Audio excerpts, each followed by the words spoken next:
Himas rehas ang isang akusado na may kasong panggagahasa matapos ang oplan pagtugis ng PNP CIDG Olongapo City Field Unit sa Barangay Barreto, Olongapo City. Kinilala ang top 3 city-level most wanted person sa Olongapo City na si alias Manny, 51 anyos, residente ng parehong lugar.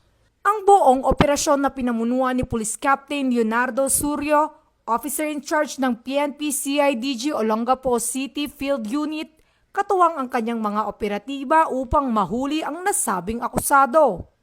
Ayon sa mga otoridad, si Malix ay dinakip dakong 1:15 ng hapon sa bisa ng warrant of arrest na ipinalabas ni Honorable Judge Edwin Chu Torres ng Regional Trial Court, Branch 73, Olongapo City. Dagdag pa dito, may nakabingbing 4 na kaso ng statutory rape laban sa kanya na kung saan walang piyansa ang inirekomenda ng korte. Matagumpay ang naturang operasyon na kung saan ito ay magbibigay hustisya sa kanyang nabiktima.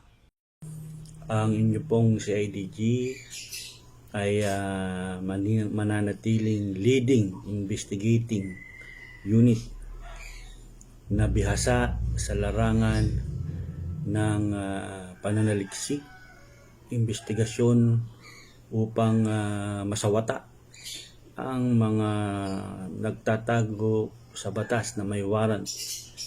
Ang ating pong pamunuan, lalo dito po sa Olongapo City, ay patuloy na nagmo-monitor ng mga most wanted persons.